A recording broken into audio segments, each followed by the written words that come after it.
Okay.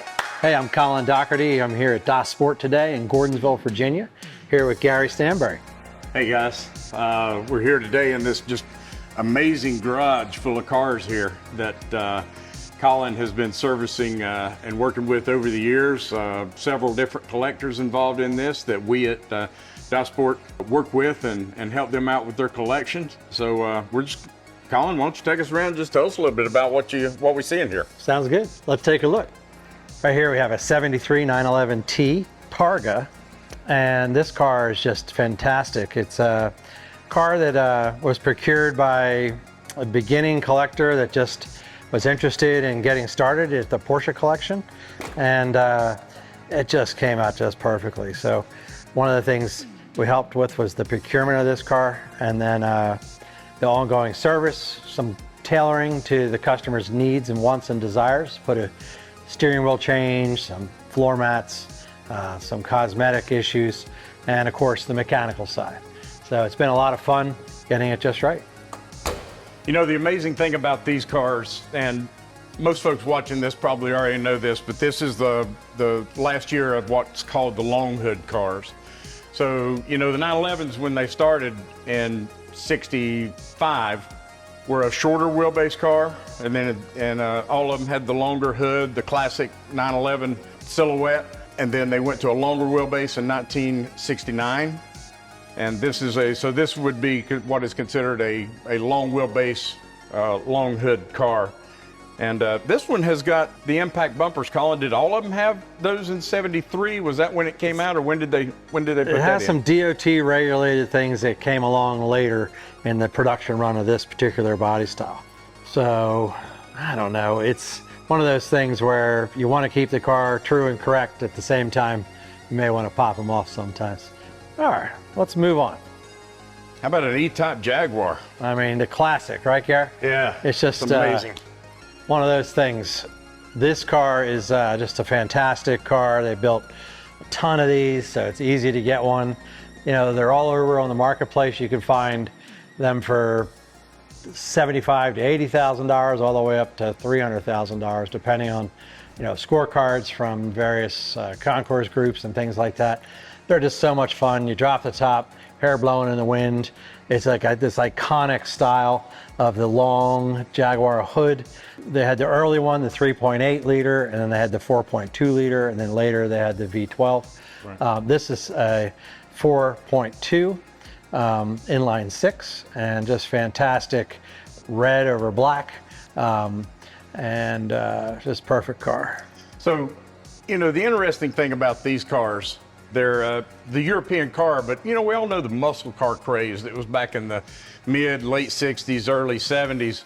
If you were a European car nut, this was probably the car you would have to go out and run with the Corvettes and the Chevelles and so forth. I know in HSR, we see these cars out running in the group, what would it be, probably 5 or so forth in there against the Mustangs and the Grand Sport Corvettes and so forth. So it's amazing how in race trim, how these E-Types are really capable of a lot of horsepower and torque.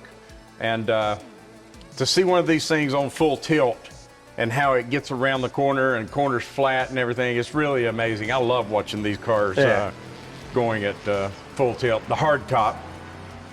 This to me is one of my favorite cars. The next car we have here at DAS Sport, here in Gordonsville Storage Facility here in Central Virginia, is this 1968 Porsche 912. This is a 4-cylinder version of the 911. The 912 was built mostly as a budget buster at the time, and they thought, okay, we'll make the car a little less expensive, put this other motor in the car, and maybe we'll have some market share that would be gained. What it is, it's just one of those really special cars. They're so fun to drive. It sort of looks and feels like a 911 of the era, but presents in just a different fashion. It still handles like a 911, still stops like a 911. It still feels great, and despite the smaller engine, you know, it gets around town pretty good on its own. Well, the thing that these 912s did is they had lower horsepower, but not significantly lower horsepower.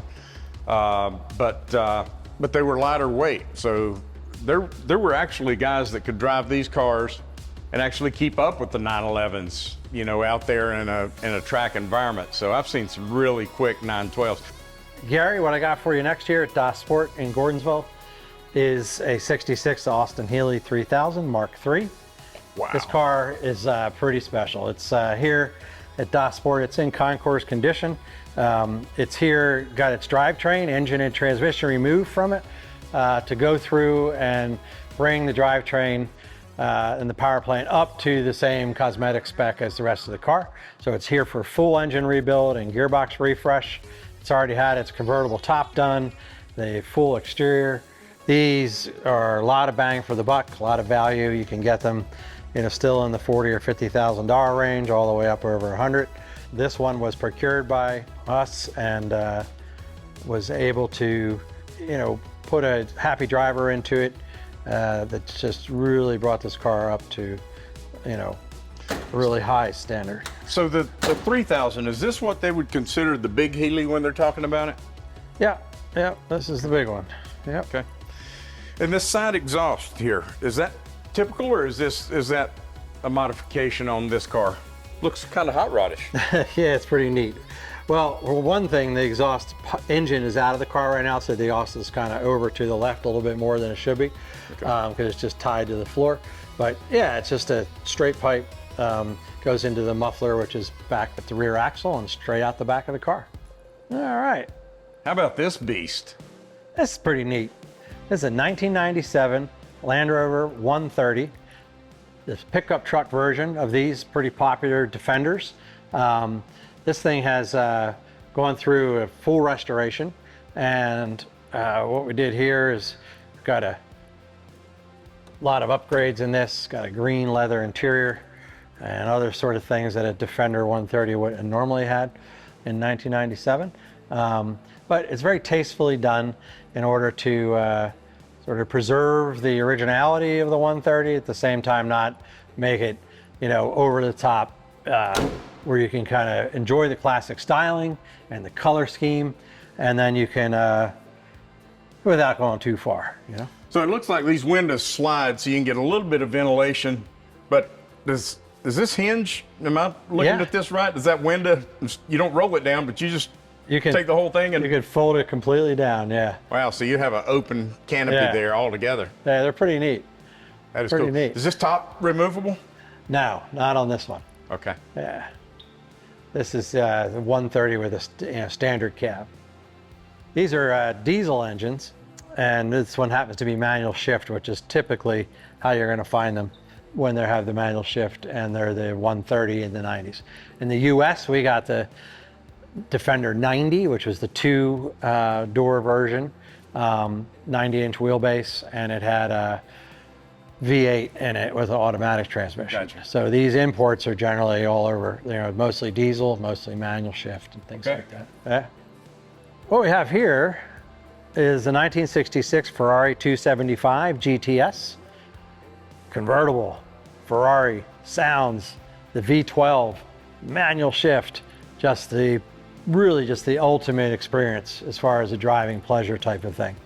Gary, what you have on this one is just a fantastic, you know, restoration back to original color.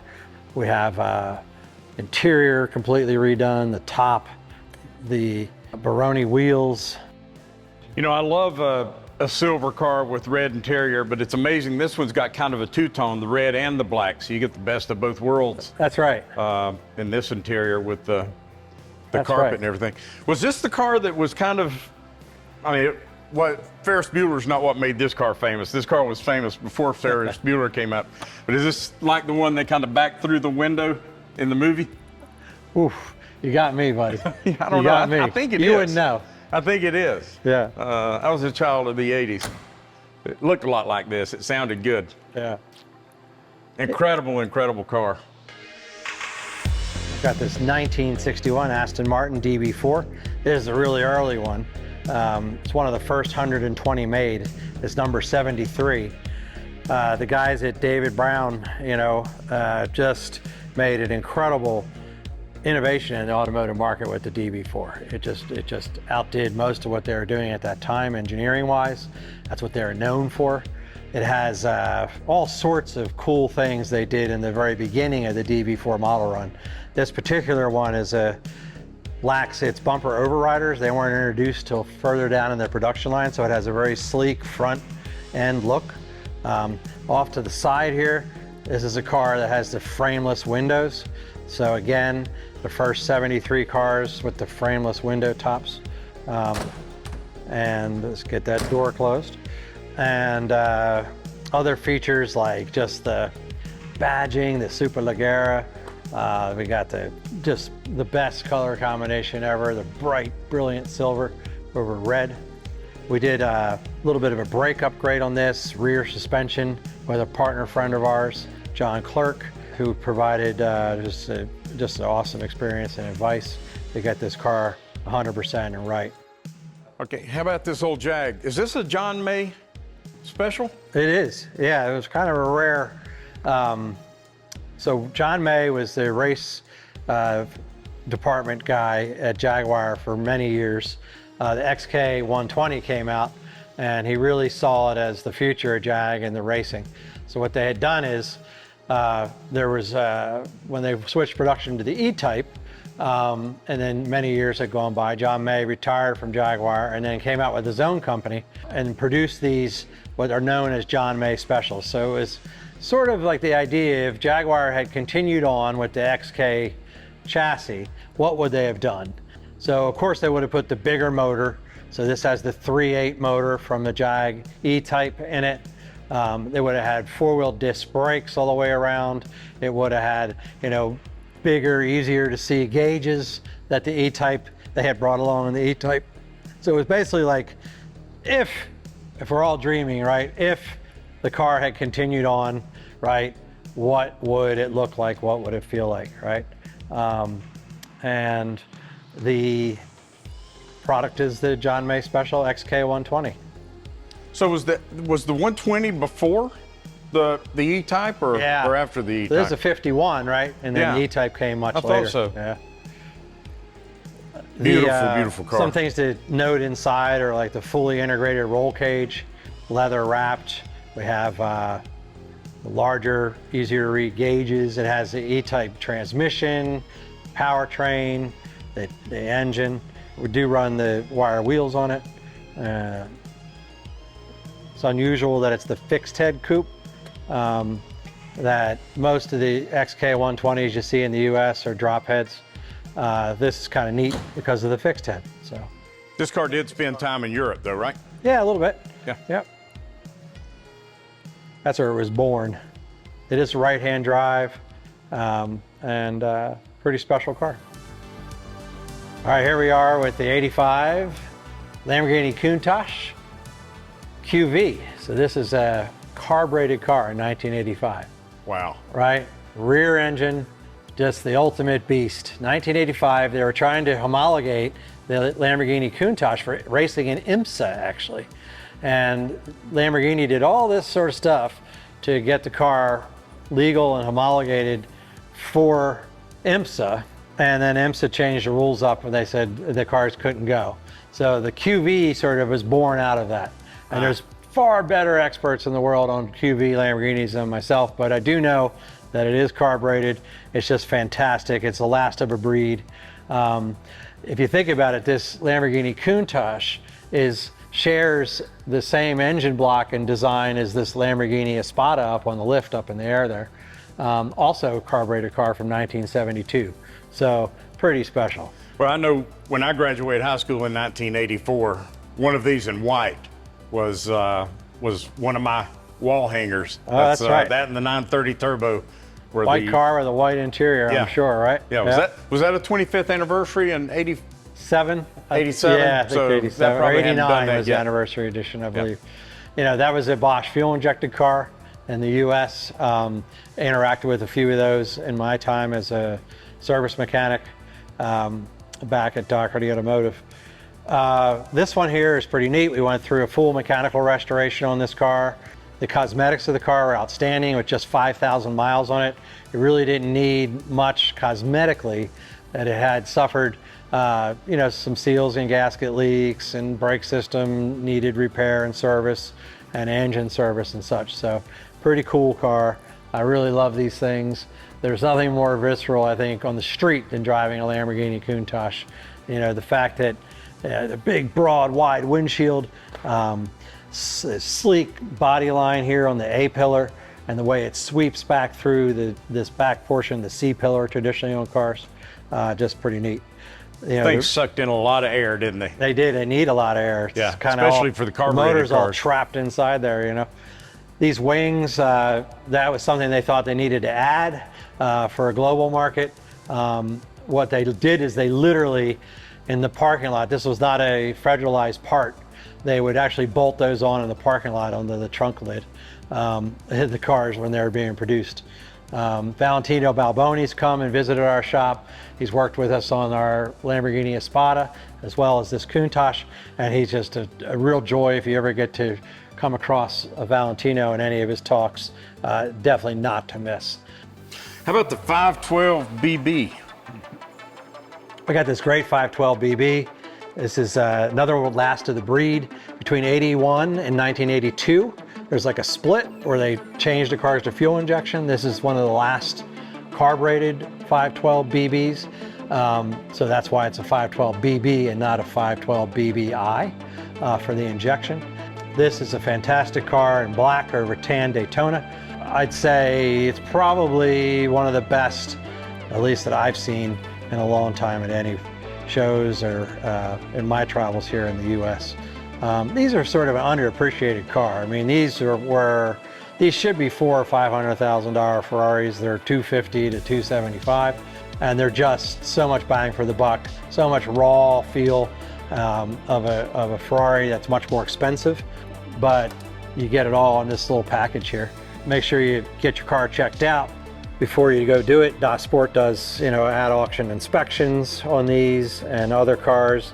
We work closely with Tom Young, who does a great job of giving people advice on these cars as well. And DA Sport uses Tom quite a bit on our Ferrari projects. So, Well, this was a, you know, when you talk about a gated V12 manual, kind of the, not the last, but close to the last of the old school, very analog. that's right. Very visceral and roaring. Just an absolute beautiful car. So the 512 model was born out of the Formula One racing that Ferrari was done during that time. So like when I lift the back, it exposes the whole tube frame nature of the entire car. Okay. It's really kind of special. So this was one of the first race cars for the street. I guess you could look at it that way, Gary. Yeah. Definitely pushing the boundaries of, you know, a body shell over structure, that's for sure. Knockoff wheels, some of the other features that I love about the car. This one's kind of one of those split cars. It was imported to the US and homologated, but it still has some of its European sort of ancestry with the side markers up front. You know, this car does have cats and things like that on it because it's a US delivered model. And it has a few other things, but really retains a lot of its originality. This is a beautiful car. It also has the cool luggage, which is pretty neat. So between the two seats, there's luggage piece under the hood. Here, there's luggage as well. And you can go on a big tour with it. So that's kind of the neat thing about the 512 model, is it's how versatile it is. I'll get that.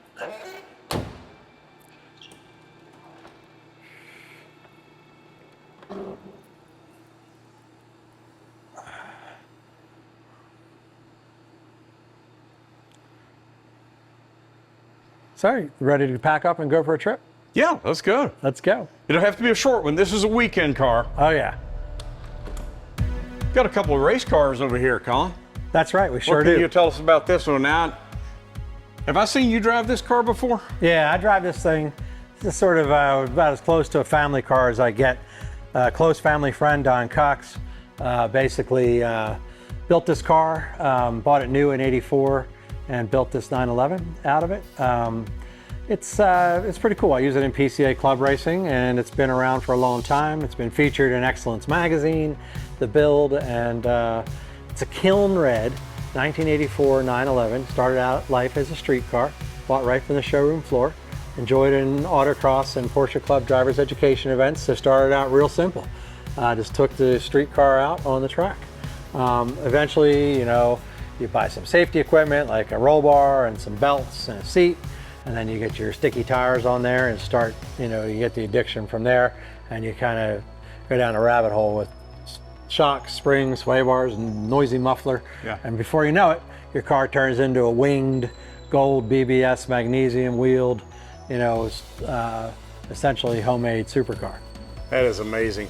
So how old were you when you started running this car? You started out very early on in PCA club racing, right? One of the first few ones. Yeah, I didn't drive this car particularly, but in 1990, I drove it was like a 1982 911 SC that was made into a race car. Yeah. And that was the first race I did was a Pocono, and I believe it was around the first race that they ever had done with the PCA club racing.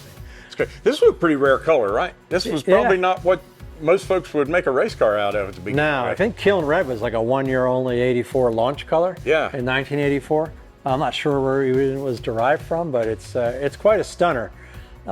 This car now sports a 3.8 liter engine. It's got a sequential 915 gearbox. I use it, you'll see it in PCA club racing, you know, any given time. I do the vintagey stuff here on the East Coast with it. Yeah. Well, I know you and I both have a passion around 944s, both being, you know, Canadian turbo, you know, Rothman's Turbo Cup 944 owners. That's right. But this is another version of it. This is a car that has the 3 liter. What's special about this car? Well, this is a 1991 944 factory built race car that was intended for Firehawk. So what happened is they started out with like the normally aspirated cars, 85, 86, through, so I guess there's some 87s.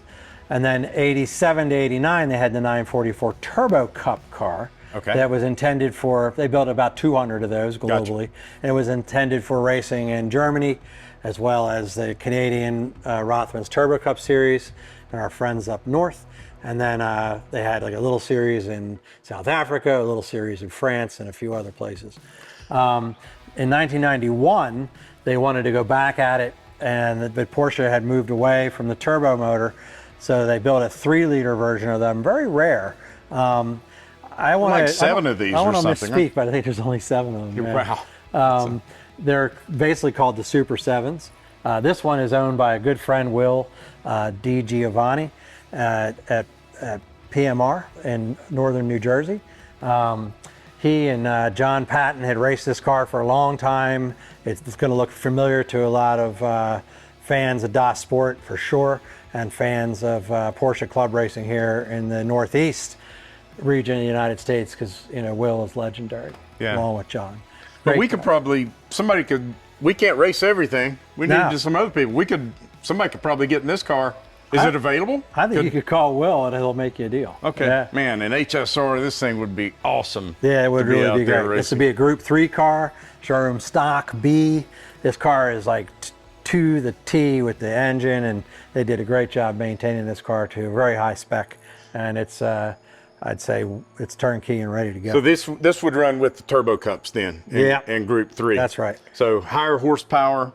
Not necessarily higher horsepower, but more torque, I guess, with the big 3 liter motor without the benefit of the other thing. And probably this car would benefit from a little bit lower weight, right? Than the Turbo Cup would be a weight. Is that kind of how they equal them out? Well, it's just like a different driving experience. You'll probably have better mid-corner speed with this car because you're going to have a normally aspirated engine.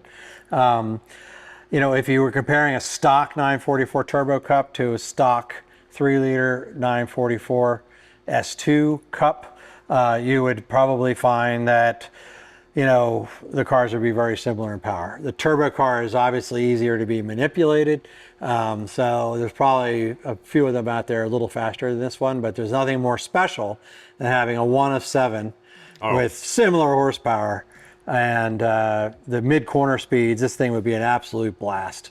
You know, it's a foot down, all or nothing kind of car and a kind of drive. So it's just great. Man, I would love to see it out there. Yeah. I'd love to take it out there, but I can't take them all. Goodness gracious. Yeah. There's so many special cars out there that need to be brought back to the track. Gary, this looks pretty familiar to you, I think, right? Yeah, what do we got does. Here? This is the front clip off of our 924 GTR. This was the. I don't see much of a clip under there. I just see a bunch of bodywork here. Yeah, there's no clip. That's just the front hood. This car is so amazing because it's got, you know, you really don't have to use the clutch on the Healey dog gearbox, the right? Healey dog DGB1 transmission. You know, going up, you don't use the clutch. You know, this car is very cool. It is very, very cool. You know, this is we'll see more of the car, but this was actually the SCCA championship winning car. Who drove the car? Paul Miller. Oh yeah? Paul Miller drove the car in 1981 to the SCCA. The dealer guy up from New Jersey, right? Yeah. Cool. Yeah. Yeah, so, and this is also the only one that had been taken next level with Fab Car. Yeah. Full tube chassis. You know, we'll take a look at that when we get over there. This was like a monocoque chassis. No, it was built by Hulbert Racing. Hulbert Racing. That's right. Built the car and campaigned it, and then I think after they finished the 81 season, actually, is when they sent the car. Clem. Yeah, sent it out to Dave Clem. Fine tune it. All right. Absolutely awesome car.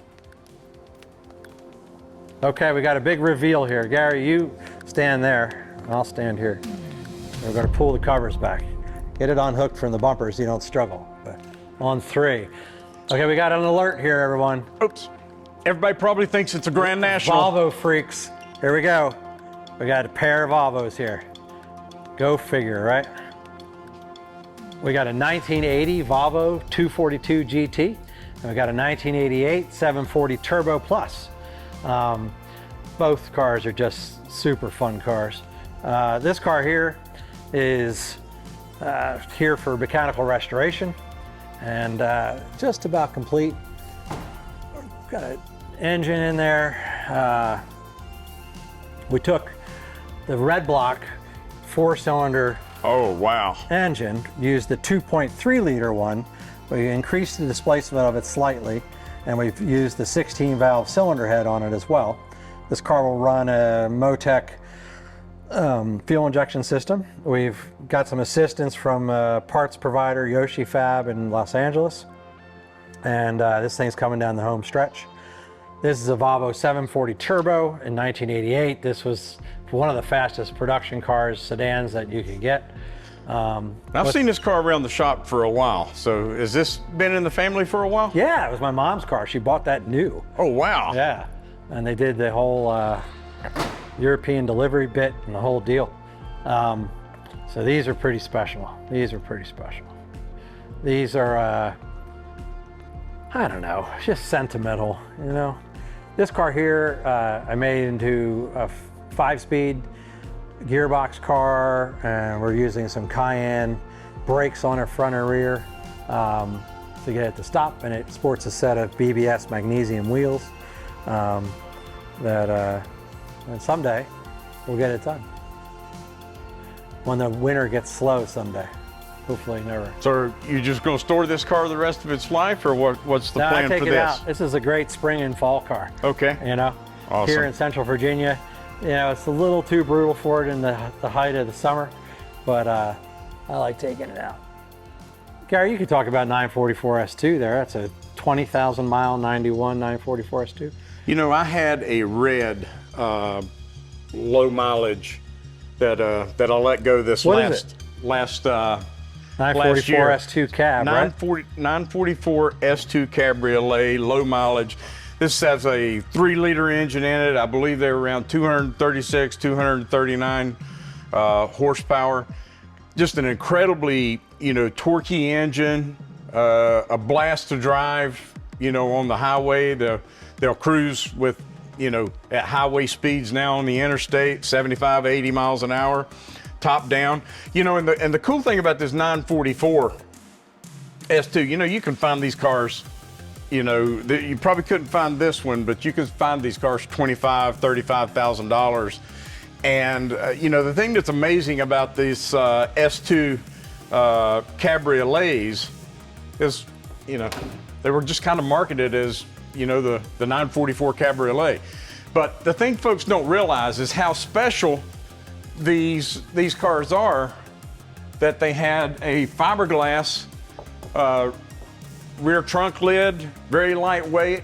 I had a friend of mine said that they very easily could have marketed this as a Spider, and had Porsche, from a marketing standpoint, marketed this as a 944 Spider versus a Cabriolet, that these cars probably would be worth twice as much money today just because of the different name. Sounds like a missed opportunity to me. Yeah, you know? Without a doubt. Beautiful car. So we're here in the archive room at DOS Sport. This is where clients can come, and we keep a box on their car with all the history of their car and any important import papers or history pages and all sorts of other information. We also have a small library here. So someone could come in, have a look at their car. Here's a Ferrari 330 GTC, you know, that we compiled all the information on, did the mechanical restoration on, and then go through and document it with all the service history and the bills and all that stuff over the years. And then we can kind of keep it like a summary book that helps with the provenance of the car. Yeah. So. Well, when you own as many cars as many of our clients do, you know, this is incredibly important. You know, you can, you know, a lot of times you'll buy a car that doesn't have all of the history, but you can go and find that history just through researching and everything. As you get that, you know, to go in there with a neat cataloged car with you know, provenance and the history of the car and the maintenance of the car, that's something that's going to make that car worth a lot more money at auction, because you'll be able to, maybe you'll find the car somewhere at a great deal, and then you go and dig up the history of the car and do the research on the car, and that's how a lot of people double their money on collector cars. And well, it's not only about money and auctions, you know, it's like just the exit strategy. What are you doing with the car? Are you a good keeper of the car while it's in your care? And I think that's the most important thing to people. It's, you know, collector car stuff is not always about an investment. It's about an experience that you get to meet all sorts of friends and make new acquaintances. You get to see some epic things along the way on the road, and you've got sort of you know, you're doing your bit to compile all the information in that moment in time on the car, because the car's certainly going to outlive most of us. Yeah. You know? Well, they've already lived through several generations.